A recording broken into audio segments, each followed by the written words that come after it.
그 돈은 우리 집 덕분에 생긴 거잖아요.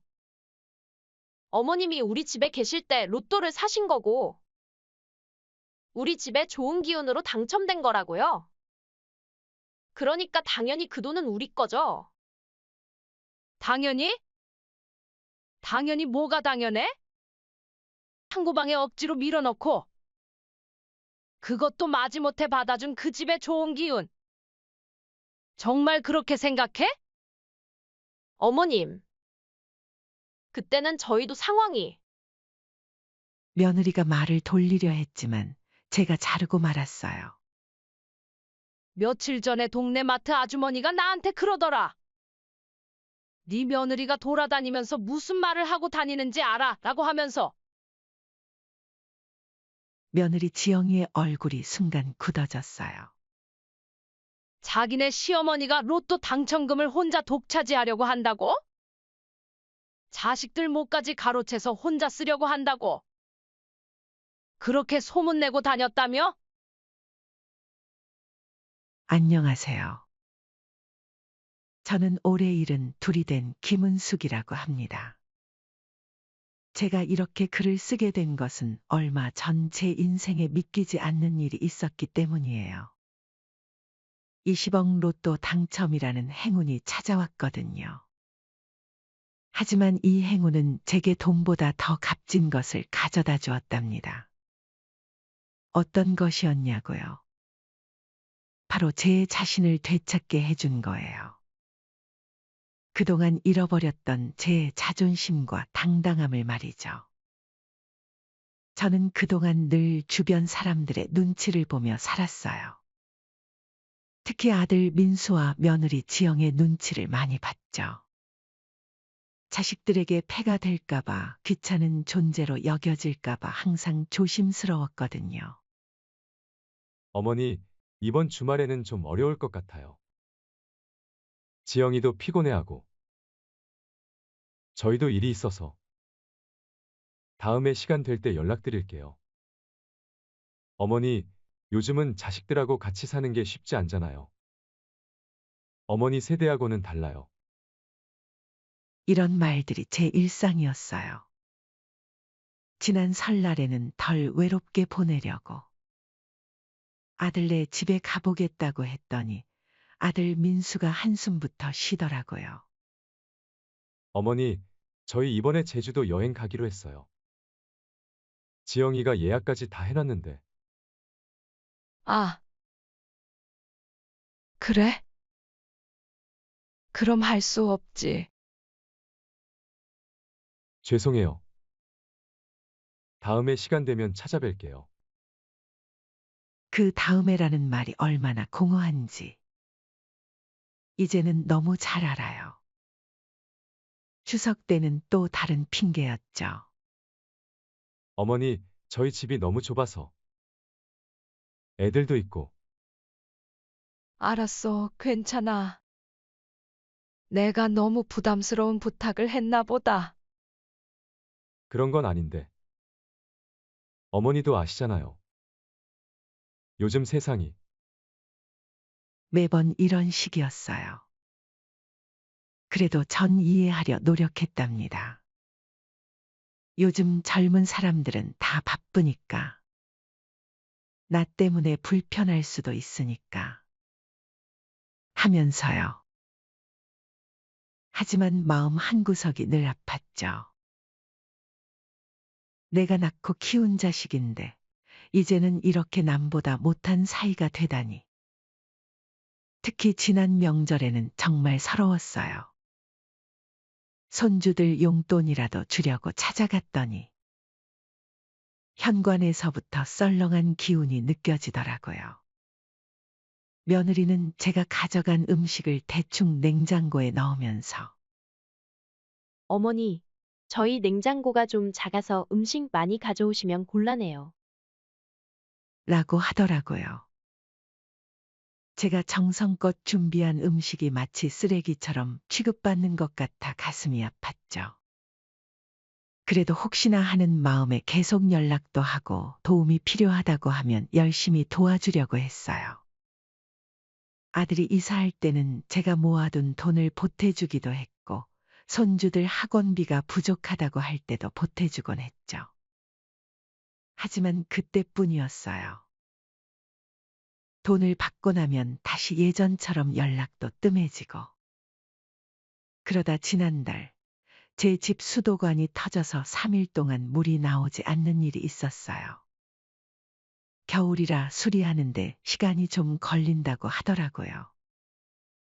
혼자 사는 집이라 누구 도움 없이는 견디기 힘들 것 같아서 용기를 내어 민수에게 전화를 걸었죠. 민수야. 엄마가 좀 부탁할 게 있어서. 어머니, 무슨 일이세요? 저 지금 좀 바빠서. 아. 그래도 잠깐만 들어줄래? 우리 집 수도관이 터져서 말이야. 수도관이요. 그럼 수리기사 불러보세요. 그게 수리하는데 3일 이상 걸린다네? 혹시 그동안만 내 집에서 말이 채 끝나기도 전에 민수의 한숨 소리가 들렸어요. 어머니, 갑자기 그러시면 어떡해요? 저희도 상황이 있는데. 그래도 엄마가 이럴 때 아니면 언제 너한테 부탁을 하겠니? 저기. 차라리 모텔에서 지내시는 건 어떠세요? 제가 비용은 드릴게요. 그 말을 듣는 순간 가슴이 철렁 내려앉았어요. 70이 넘은 노인네 보고 모텔에서 지내라니. 눈물이 나오려는 걸 꾹 참으면서 모텔은 무서워서 못 가겠네. 한 번만 부탁 좀 하면 안 될까, 아들? 라고 겨우 말했죠. 긴 침묵이 이어졌어요. 한참을 망설이던 아들이 마침내 입을 열었죠. 알겠어요. 그럼 잠시만 저희 집에서 지내세요. 근데 어머니가 집안일은 좀 도와주셔야 해요. 그거라도 안 하시면 지영이를 설득시킬 자신이 없어요. 그래, 그래. 알겠어. 고마워, 아들. 그리고 지영이한테는 제가 잘 말해볼게요. 어머니도 아시잖아요. 지영이 성격. 그렇게 저는 아들 집에 가게 됐어요. 도착했을 때 며느리의 표정이 잊히질 않네요. 마치 불편한 손님이라도 온 것처럼 굳은 얼굴이었죠. 어머니. 오셨어요? 응, 지영아. 미안해.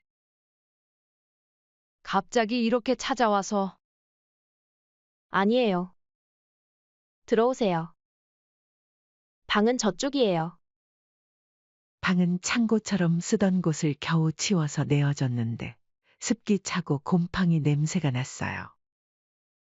창문도 작아서 햇빛도 잘 들지 않았죠. 하지만 불평할 수는 없었어요. 그나마 재워준 것만으로도 감사해야 했으니까요. 폐를 끼치지 않으려고 아침 일찍 일어나 집안일을 했어요. 설거지도 하고, 빨래도 하고, 청소도 하면서요. 손주들 간식도 챙기고, 밥도 해놓고. 하지만 고맙다는 말 한마디 없었죠.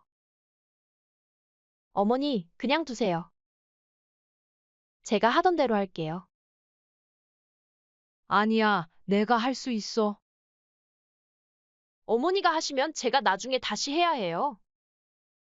그냥 쉬세요.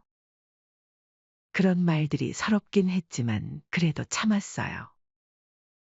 그러다 둘째 날 밤에 이상한 꿈을 꿨는데 하늘에서 황금빛 돼지가 떨어지면서 제게 말을 걸더군요. 너무나 생생해서 아침에 일어나자마자 그 꿈이 자꾸 떠올랐죠. 평소에는 로또 같은 건 안 샀는데 왠지 그날은 한번 사보고 싶더라고요. 그래서 아침 일찍 일어나 청소하고 아침 준비해 놓은 뒤에 잠깐 밖에 나가 로또를 샀어요. 그리고 그 주말 제 인생이 완전히 바뀌게 된 거죠. TV에서 당첨 번호를 확인하는데 믿기지가 않았어요. 한 번, 두 번, 세 번을 다시 확인했죠.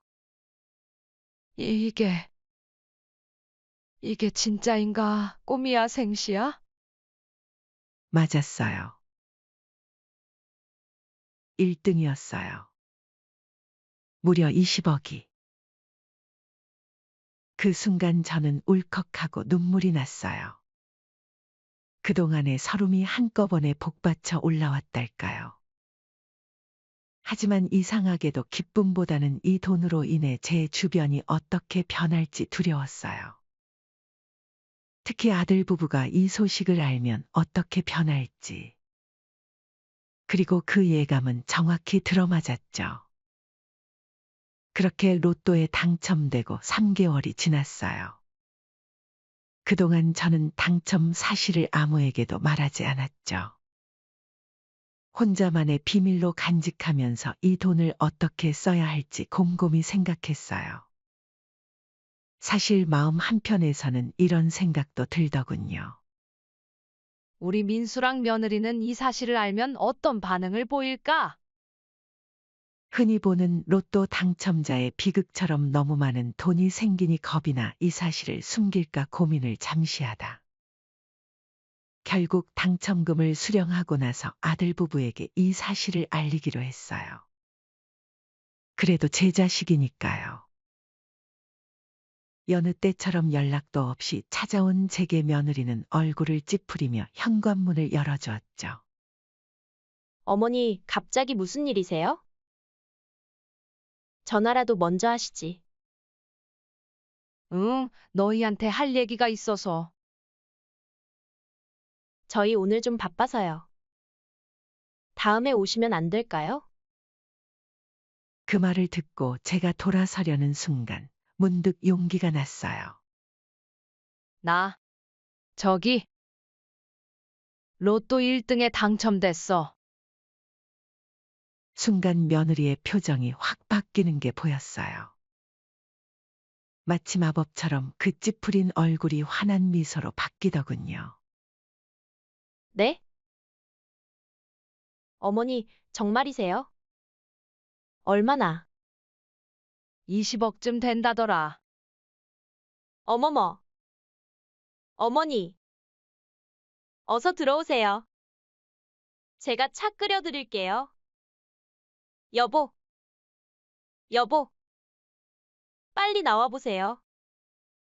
그때 출근 준비를 하던 아들이 급하게 거실로 나왔어요. 왜 이래? 이른 아침부터. 어머니, 웬일이세요? 며느리가 재빨리 말을 잇더군요. 여보. 어머니가 로또 1등 되셨대. 20억이래. 그 순간 민수의 눈빛이 변하는 걸 놓치지 않았어요.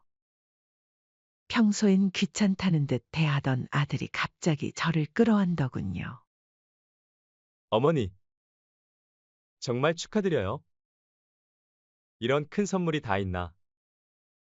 어머니 덕분에 우리 가족 모두 행복해졌네요. 출근 안 해도 되니? 제가 물었더니 민수가 웃으며 대답했어요. 오늘은 어머니랑 이야기를 나누는 게 더 중요하죠. 회사에 연락해서 휴가 내겠습니다. 그날부터 민수와 지영의 태도는 180도 바뀌었어요. 그렇게 매일같이 전화가 오기 시작했죠. 어머니, 오늘 저녁 드셨어요? 어머님, 생신 선물로 뭐 하나 사드리고 싶은데 시간 되세요? 어머니, 이번 주말에 저희랑 제주도 여행 다녀오시죠? 몇 달 전만 해도 제주도 여행 간다며 저를 홀대하던 애들이 이제는 저를 모시고 가겠다고 하잖아요. 특히 며느리 지영이의 변한 모습은 정말 눈 뜨고 보기 힘들 정도였어요. 전에는 제가 가져간 음식도 냉장고에 넣기 싫어하더니 이제는 제 입맛에 맞는 음식을 직접 해온다며 매일 찾아오더라고요. 어머님, 제가 어머님 좋아하시는 갈비찜 해왔어요. 이제부터 제가 매일 반찬 해다 드릴게요. 아이고, 고마워. 근데 그렇게까지 안 해도. 어머님, 그동안 제가 잘 못해드려서 죄송해요. 이제부터는 제가 효도 제대로 하게 해주세요. 며느리의 말투는 달콤했지만 그 속내가 너무나 뻔히 보였어요. 더구나 이제는 아예 노골적으로 제 집을 팔고 자기네 집으로 들어오라고 하더군요. 어머님, 저희 집에서 사세요. 저희가 모실게요. 그 허름한 집에서 왜 사세요? 거기 위험하잖아요. 혼자 살기에도 너무 불편하고. 저희가 모시면 편하실 텐데. 어머님 방도 따로 해드릴게요. 허름한 집이라. 제가 30년 넘게 살아온 집인데 말이죠. 전에는 한 번도 그런 말 안 하더니 돈 앞에 서는 사람이 이렇게도 변하나 봅니다. 얼마 지나지 않아 아들이 퇴근 후에 혼자 찾아왔어요. 평소와 다르게 어두운 표정이더군요. 어머니, 사실 제가 투자를 좀 했는데 지금 상황이 안 좋아서요. 얼마나? 한 5억 정도만요. 나중에 꼭 갚을게요. 5억이면 적은 돈이 아닌데. 어머니, 전 어머니 아들이잖아요. 믿어주세요. 자식이라고 딱 한 번 믿어볼까 하는 마음에 고민하고 있는데 다음 날 아침 일찍 며느리 지영이가 또 찾아왔어요. 어머님, 저희 애들 영어 유학을 보내고 싶은데. 미국에서 공부하면 앞으로의 인생이 달라질 것 같아서요. 네? 손주 좋은 일 시킨다 생각하고 3억만 투자해 주세요. 애들이 아직 어린데. 요즘은 일찍 보내야 해요. 어머님, 손주들 미래를 위해서잖아요. 그러더니 이제는 아예 노골적으로 나오기 시작했어요. 마치 그 돈이 자기들 것인 양 이야기하더군요.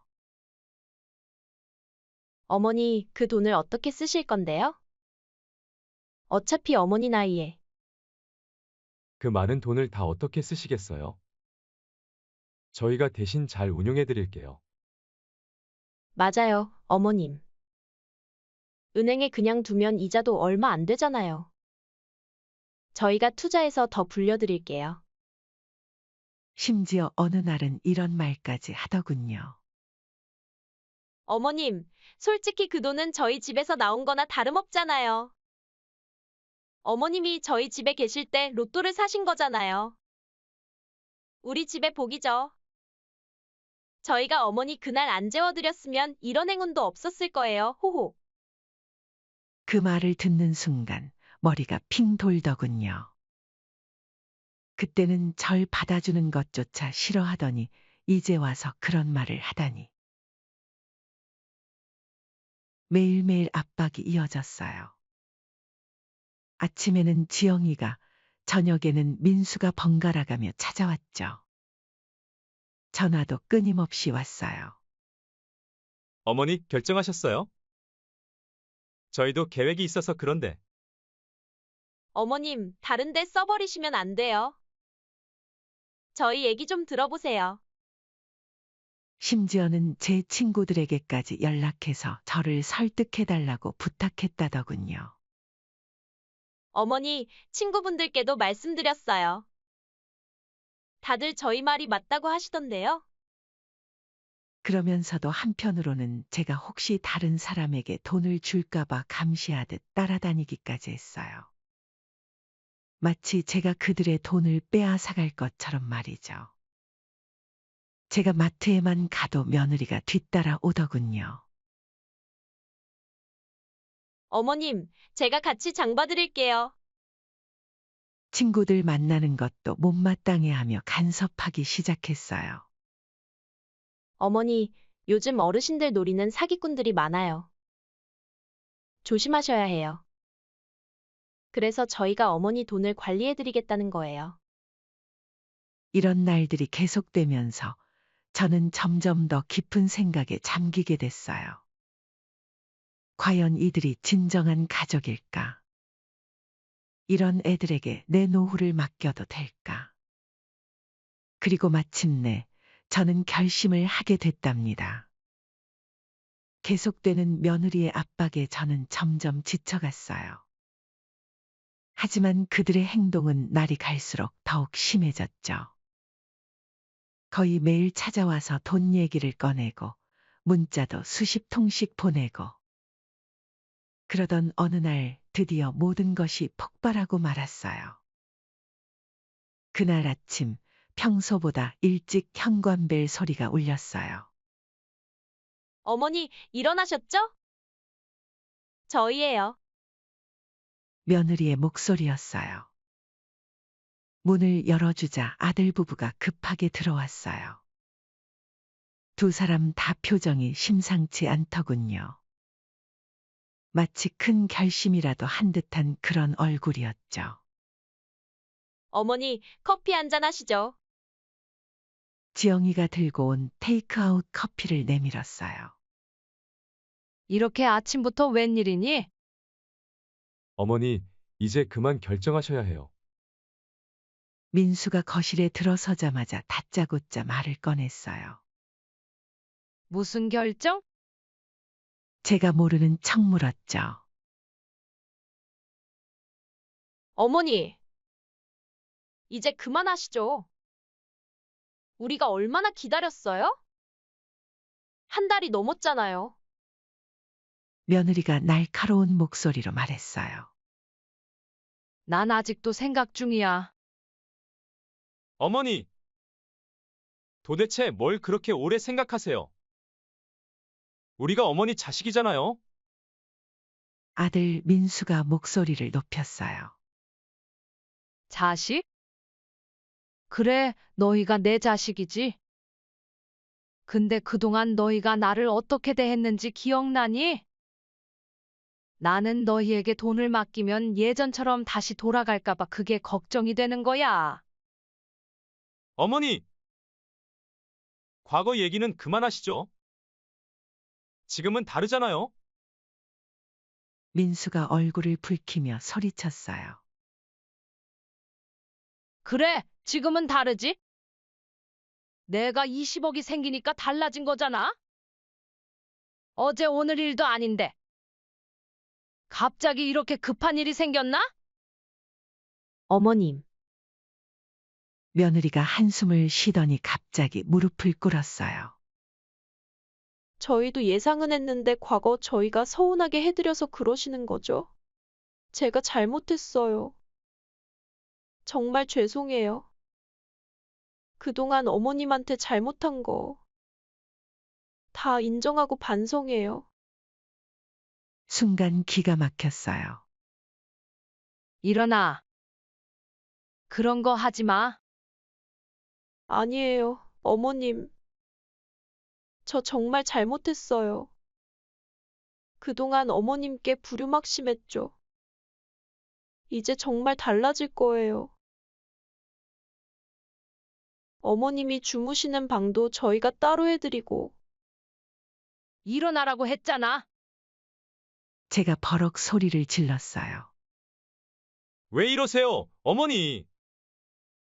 지영이가 진심으로 사과하는 건데. 민수가 나서며 말했어요. 진심? 그래, 진심이라고 치자. 근데 왜 하필 내가 돈이 생긴 다음에 이런 진심이 생긴 거니? 방 안이 순간 조용해졌어요. 정적을 깨고 며느리가 조심스레 입을 열었죠. 어머님, 저희가 잘못한 거 인정해요. 반성하고 있고요. 이제부터 잘할 테니까. 잘못을 진심으로 뉘우친다면 이렇게 돈 타령부터 하진 않았을 텐데. 제가 차분히 말했어요. 그러자 아들이 갑자기 테이블을 탁 치며 일어섰어요. 어머니! 우리 보고 어쩌라는 거예요? 무릎 꿇고 빌기라도 하라고요? 너희들, 내가 늙어서 정신이 흐려진 줄 아니? 내가 너희 속셈을 모를 거라고 생각했어? 무슨 속셈이요? 민수가 당황한 듯 말을 더듬었어요. 처음엔 달콤한 말로 유혹하더니 그게 안 통하니까 이제는 무릎까지 꿇고. 너희 둘 다 연기는 정말 잘하는구나. 어머니, 며느리가 벌떡 일어나 소리쳤어요. 너무하시는 거 아니에요? 저희가 언제 어머님을 속였다고 그러세요? 정말 기억이 안 나? 내가 수도관 고장 났을 때 모텔로 가라고 했던 거, 명절 때마다 피하던 거, 내가 가져간 음식 냉장고에 넣기 싫어하던 거? 아, 맞다. 그때는 내가 불편한 시어머니였지? 그때는 상황이. 지영이의 목소리가 점점 작아졌어요. 상황이 다르다고? 그래, 상황이 완전히 다르지? 내가 20억을 가지고 있으니까. 그것만 빼면 다른 건 하나도 변한 게 없는데 말이야. 이제는 민수마저 무릎을 꿇었어요. 어머니, 제가 잘못했어요. 이제 정말 잘할게요. 그러니까 저희 좀 도와주세요. 제발. 여보, 그만 일어나요. 더는 비굴하게 굴지 말아요. 며느리가 민수의 팔을 잡아당기며 말했어요. 어차피 그 돈은 그 돈은 뭐? 어서 말해봐. 그 돈은 뭐라고?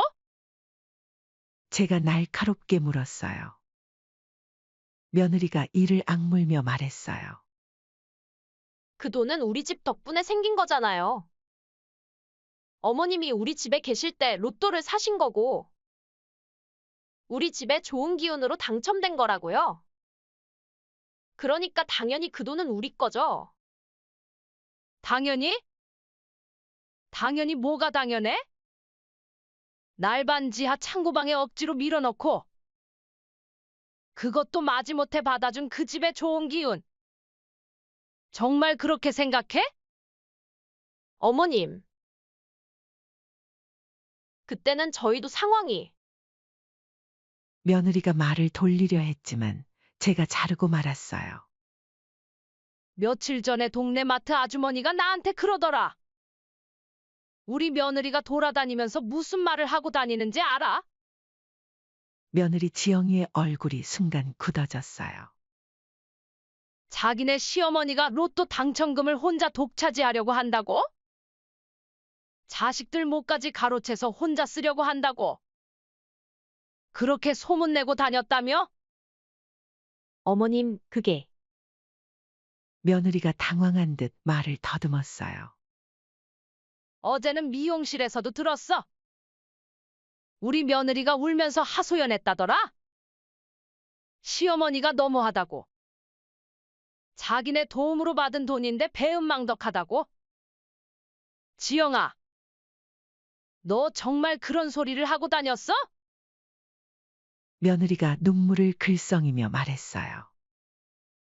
우리 앞길이 걱정돼서. 애들 교육도 시켜야 하고. 그래서 온 동네를 돌아다니면서 나를 욕하고 다녔다는 거야? 제 목소리가 떨렸어요. 전 그저 주변 사람들한테 조언을 구하고 싶었을 뿐이에요. 조언? 웃기지 마. 온 동네 사람들한테 내가 나쁜 시어머니라고 소문내고 다닌 게 조언을 구한 거야?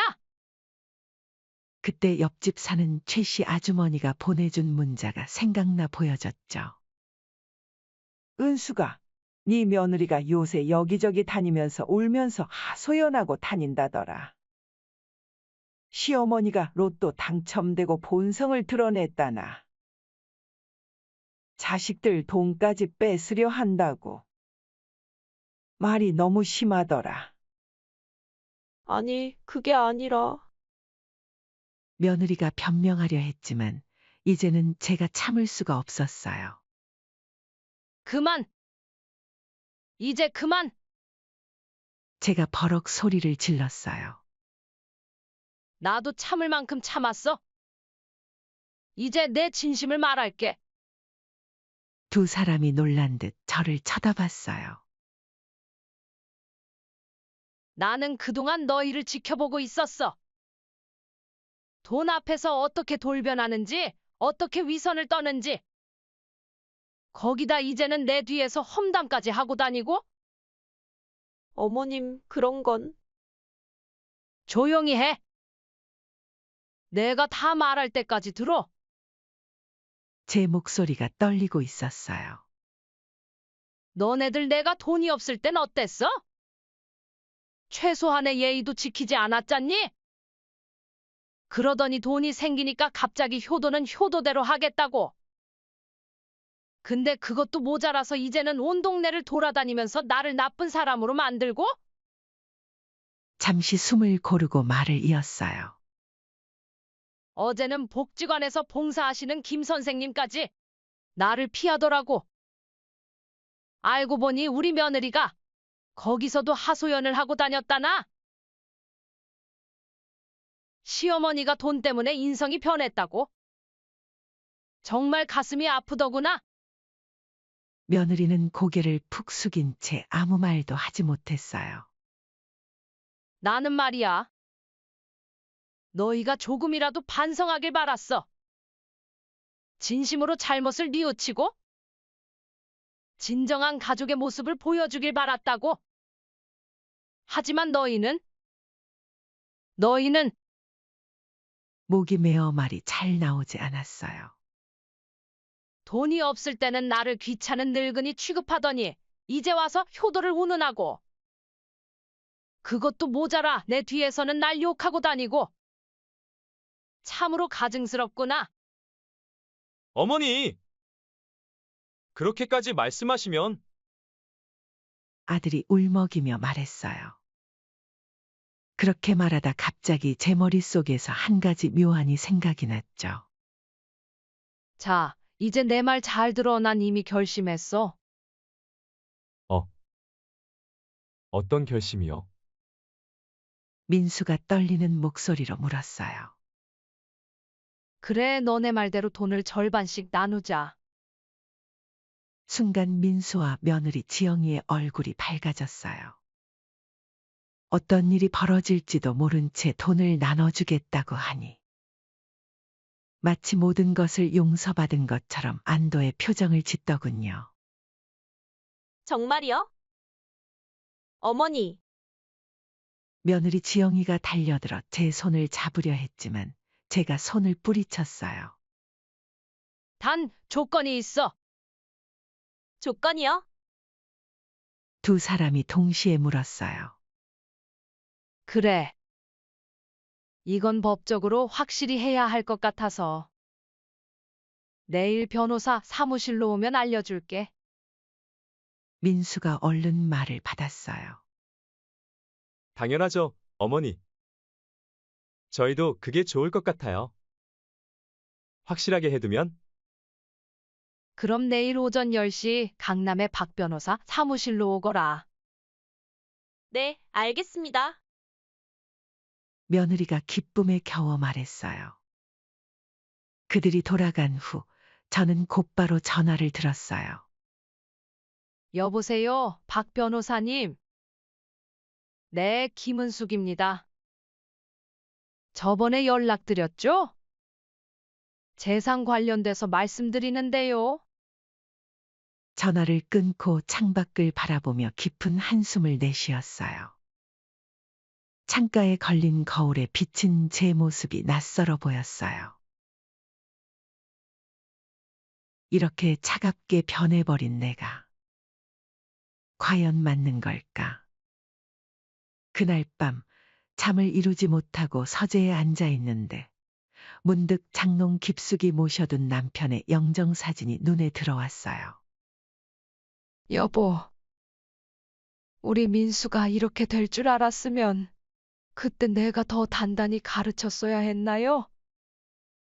사진 속 남편은 말없이 저를 바라보고만 있었어요. 당신이 살아계셨다면 아마 이런 일은 없었겠죠. 제가 너무 약해서, 아니면 우리가 너무 잘해주려고 해서 민수가 이렇게 된 걸까요? 창밖으로 달빛이 희미하게 비치고 있었어요. 마치 제 마음처럼 흐릿하고 쓸쓸한 달빛이었죠. 여보, 이제는 결단을 내려야 할 것 같아요. 자식이라고 해서 무조건 용서하고 감싸는 게 능사는 아닌 것 같아요. 때론 엄한 가르침이 필요할 때도 있는 거겠죠. 문득 30년 전 민수의 어린 시절이 떠올랐어요. 학교에서 친구를 때려서 상담을 받아야 했을 때.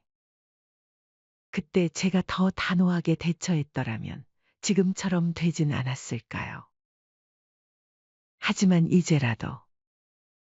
이제라도 늦지 않았겠죠. 제 마지막 모성으로 우리 아들에게 인생의 쓴맛을 보여줘야 할 것 같아요. 밤이 깊어갈수록 제 결심은 더욱 단단해졌어요.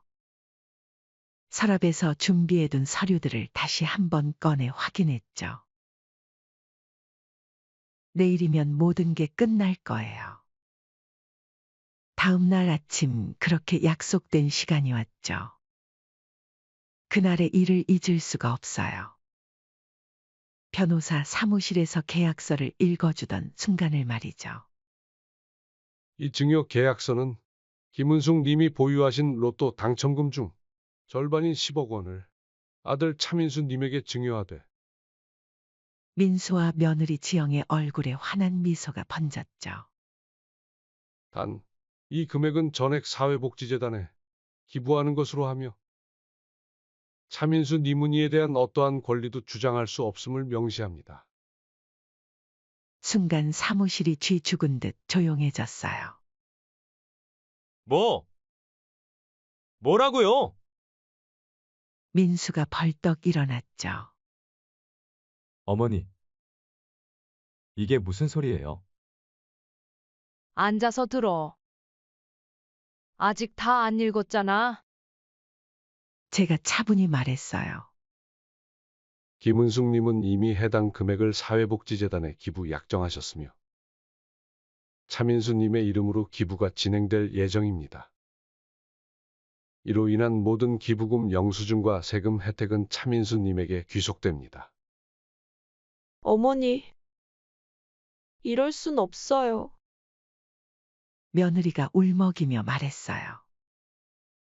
왜? 너희가 그토록 바라던 대로 해준 거잖아. 돈의 절반을 너희 몫으로 준다고 했지?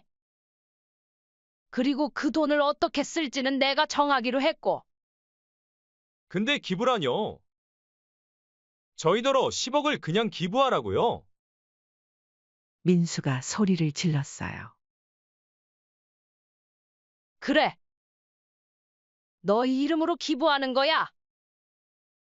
앞으로 평생 너희는 거에게 기부자로 이름이 남겠지? 사람들이 너희를 보면 뭐라고 할까? 저 사람들 대단하다. 10억이나 기부했대. 그렇게들 말할 거야. 그 순간 민수가 책상을 내리치며 일어섰어요. 엄마가 미쳤나 봐. 이럴 수가. 미치긴. 이제야 정신이 제대로 든 것 같은데. 그렇게 말하는 제 가슴은 찢어질 것 같았어요. 하지만 이미 결정한 일이었죠. 여보, 가요? 더 이상 볼 일 없잖아요. 며느리가 민수의 팔을 잡아 끌었어요. 우리 어머니가 아니에요. 당신은 이제 남이에요. 그렇게 그들은 사무실을 나갔어요. 마지막으로 문을 쾅 닫고 나가면서 민수가 한마디를 던졌죠. 다시는 연락하지 마세요. 우리한텐 이제 어머니가 없습니다. 그날 이후로 벌써 한 달이 지났어요.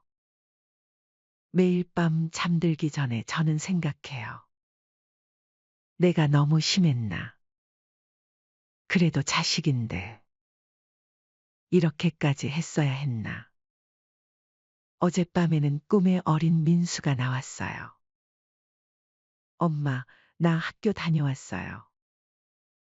하면서 달려오던 그 해맑은 모습. 눈을 뜨자마자 눈물이 왈칵 쏟아졌어요. 아들아, 미안하다. 하지만 이게 너를 위한 거란다. 요즘은 가끔 복지관에 가요. 제가 기부한 돈으로 운영되는 무료급식소에서 봉사도 하고, 거기서 만난 할머니들은 저보고 대단하다고 복 받을 거라고 하시죠. 아이고, 은숙이. 넌 자식 복은 없어도 마음만은 부자다.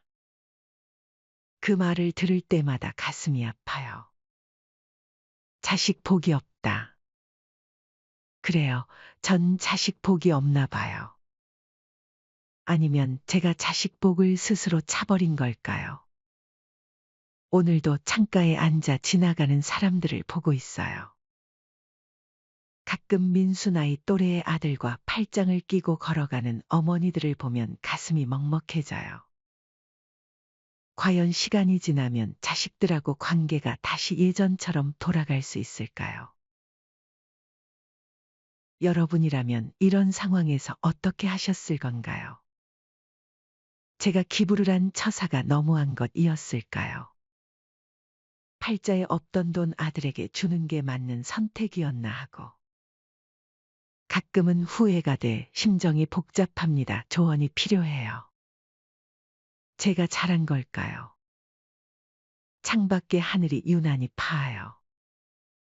이 사연을 듣는 여러분께서는 저처럼 자식 때문에 슬피 우시지 않으셨으면 합니다. 이야기 들어주셔서 감사합니다.